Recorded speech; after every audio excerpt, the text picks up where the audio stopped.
De retour pour l'épisode 2. On enchaîne avec les questions 24 à 48 pour faire grimper ton aisance à l'oral. Prêt c'est parti. D'habitude, comment tu fêtes ton anniversaire? Tu invites beaucoup de monde, en général. J'organise un petit dîner chez moi avec 6 ou 7 amis proches, parce que j'aime les ambiances conviviales où tout le monde peut discuter facilement. Je prépare un plat maison, souvent un grand plat de lasagne, et chacun apporte un dessert ou une boisson, ce qui réduit le stress et les coûts. Après le gâteau, on joue à des jeux de société ou on regarde un film, histoire de prolonger la soirée sans devoir sortir. Tu aimes faire du shopping ou tu trouves ça ennuyeux? Pour être honnête, je n'aime pas passer des heures dans les magasins, car la foule et la musique forte me fatiguent rapidement. J'achète surtout en ligne, où je peux comparer les prix et lire les avis d'autres clients avant de décider, ce qui me fait gagner du temps. J'essaie de limiter mes achats aux choses vraiment nécessaires, afin de privilégier les expériences, comme les voyages ou les concerts. De quoi es-tu particulièrement fier dans ta vie jusqu'à présent? Je suis très fier d'avoir obtenu mon permis de conduire du premier coup, après seulement 20 heures de cours, alors que j'étais extrêmement nerveux au départ. Cette réussite m'a donné confiance en moi et m'a permis de proposer à mes parents de les aider pour les trajets longs, par exemple les vacances d'été.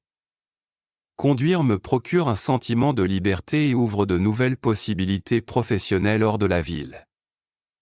Tu regardes les informations tous les jours ou seulement de temps en temps? Chaque matin, je consulte brièvement un journal en ligne reconnu pour vérifier les grands titres politiques et économiques, parce que je souhaite rester un citoyen informé. Je regarde aussi une courte émission télévisée le soir, afin d'entendre des analyses et des points de vue différents. Toutefois, j'essaie de limiter ce temps d'actualité à 30 minutes par jour pour ne pas me sentir submergé par les mauvaises nouvelles. Sur ton téléphone, quelle appli tu utilises le plus souvent et pourquoi? J'utilise WhatsApp en permanence, car c'est l'application la plus pratique pour rester en contact avec ma famille et mes amis qui vivent à l'étranger, grâce aux appels vidéo gratuits. Ensuite, je me connecte beaucoup à Spotify, où j'ai créé des playlists pour chaque humeur, travail, sport, détente ou soirée.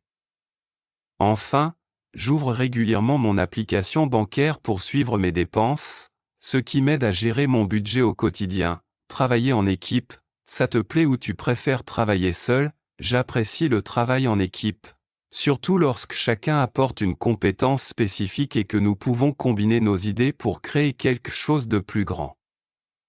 Cependant, je reconnais que certaines tâches, comme l'écriture d'un rapport technique, sont plus efficaces quand je les réalise seul, sans interruption pour préserver ma concentration. L'idéal, selon moi, est une alternance, échanger en groupe pour définir la stratégie puis avancer individuellement avant de regrouper les résultats. Raconte-moi ton meilleur souvenir de voyage, celui qui te fait sourire.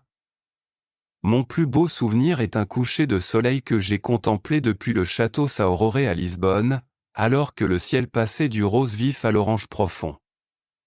Je me souviens d'avoir entendu un guitariste de fado jouer dans la rue en contrebas, ce qui a rendu le moment presque cinématographique. J'ai pris une photo qui reste mon fond d'écran, parce qu'elle me rappelle combien je me sentais libre et inspiré ce soir-là. En ville, tu te sens à l'aise à vélo ou c'est trop dangereux? Je me déplace souvent à vélo, car les pistes cyclables de ma ville sont bien séparées de la circulation automobile et équipées d'une signalisation claire. Je porte toujours un casque et un gilet réfléchissant, même en plein jour, pour maximiser ma visibilité et ma sécurité. Cette habitude écologique me permet d'économiser sur les transports tout en gardant une activité physique régulière. Si on parle dessert, lequel est ton préféré? Je suis absolument fan de la tarte au citron meringuée, parce que l'acidité du citron contraste merveilleusement avec la douceur de la meringue légère.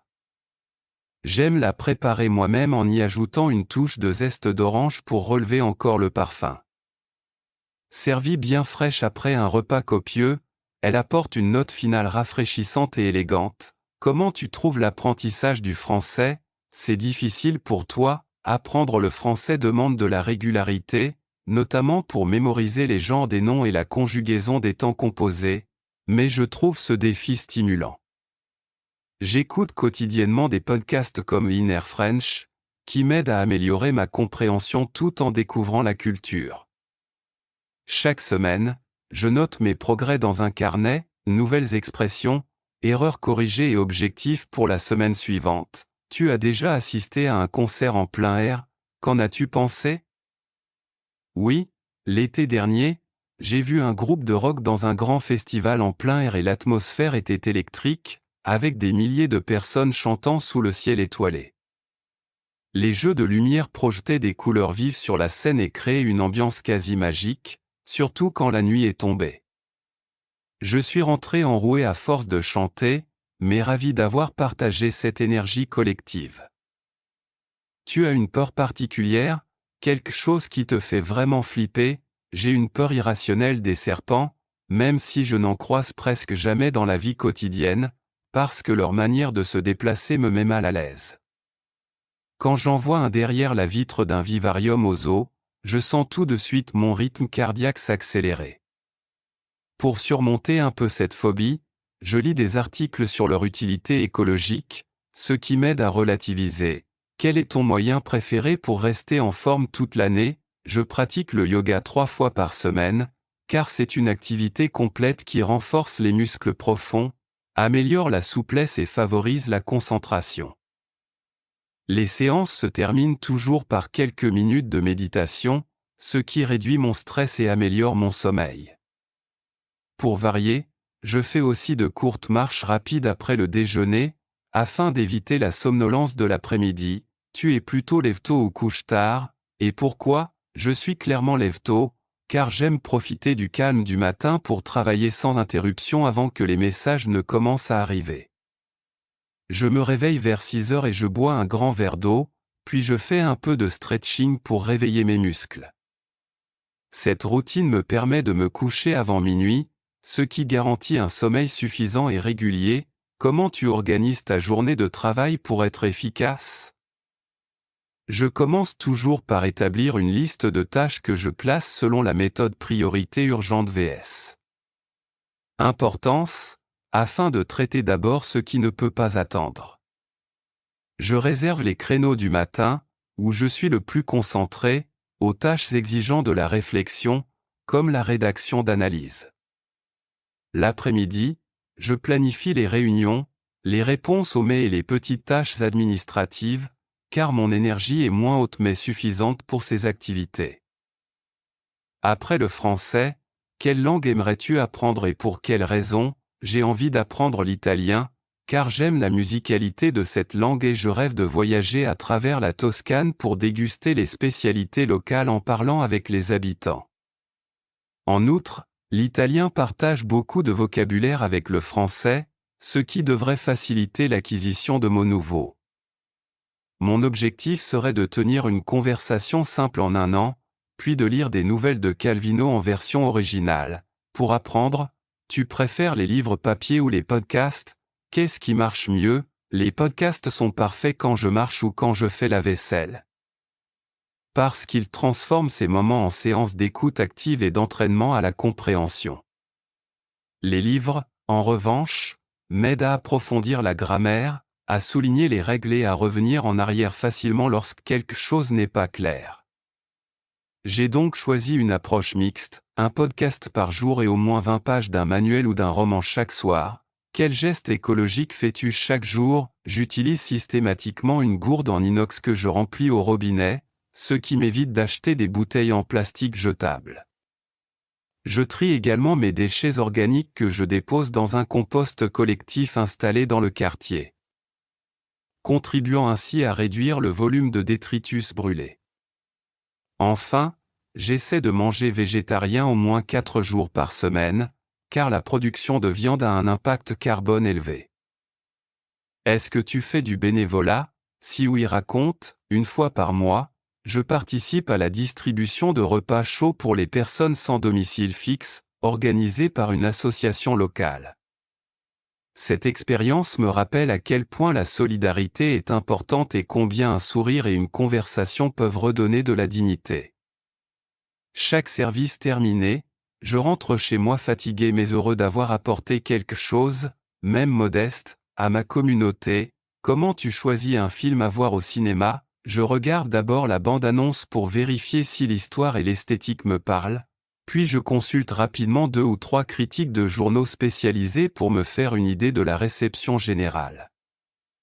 Si les avis sont partagés, je demande l'opinion d'un ami qui a des goûts proches des miens, ce qui m'aide à trancher.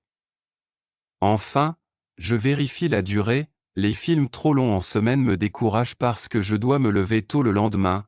Quel style de musique te fait danser instantanément? La salsa est le style qui me pousse immédiatement sur la piste, grâce à ses percussions rapides et ses cuivres entraînants. J'ai pris quelques cours pour apprendre les pas de base, ce qui me permet de suivre sans écraser les pieds de mon partenaire.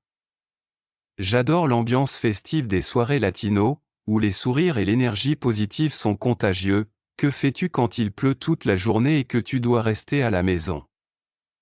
Je me prépare un chocolat chaud avec un peu de cannelle, puis je m'installe dans le canapé avec un roman que je voulais lire depuis longtemps, profitant du bruit régulier de la pluie sur les vitres. Ensuite, je mets une playlist douce en fond sonore pour créer une atmosphère encore plus cosy. Si j'en ai le courage, je teste une nouvelle recette de biscuits, dont l'odeur réchauffe l'appartement. Quelle appli de transport tu trouves la plus pratique? J'utilise Citymapé, car elle combine les itinéraires en bus, métro, vélo partagé et même les trajets à pied, ce qui me donne toujours plusieurs options avec les temps estimés en temps réel. L'application m'envoie des alertes quand une ligne est perturbée, ce qui m'évite de perdre du temps sur le quai. De plus, l'interface est claire et les instructions sont disponibles en plusieurs langues, utile quand je guide un ami étranger. Quelle série en français tu recommanderais pour progresser? Je recommande 10%, appelée Call My Agent, en anglais, parce qu'elle se déroule dans une agence d'acteurs et présente un français moderne. Vivant et parfois argotique, parfait pour enrichir son vocabulaire. Chaque épisode met en scène une célébrité qui joue son propre rôle, ce qui ajoute une dimension amusante et authentique. Les épisodes durent moins d'1 heure, ce qui permet de les regarder sans se décourager. As-tu déjà cuisiné un plat étranger? Comment ça s'est passé? J'ai tenté un curry thaï au lait de coco en suivant une recette vidéo, et j'ai été surprise de voir à quel point la pâte de curry est rapide à préparer quand on a les bonnes épices. Le plat était assez épicé, mais la douceur du lait de coco équilibrait la saveur, et mes amis ont apprécié cette découverte. Cette expérience m'a donné envie d'explorer d'autres cuisines asiatiques et d'élargir mes compétences culinaires. Et voilà, tu maîtrises déjà 48 échanges. Transforme cet atout oral en score d'examen avec notre programme DELF DALF. Réserve aussi ta formation d'été à 10% avec le code SUMMER jusqu'au 15 mai. Abonne-toi, partage autour de toi et faisons grandir la communauté francophone.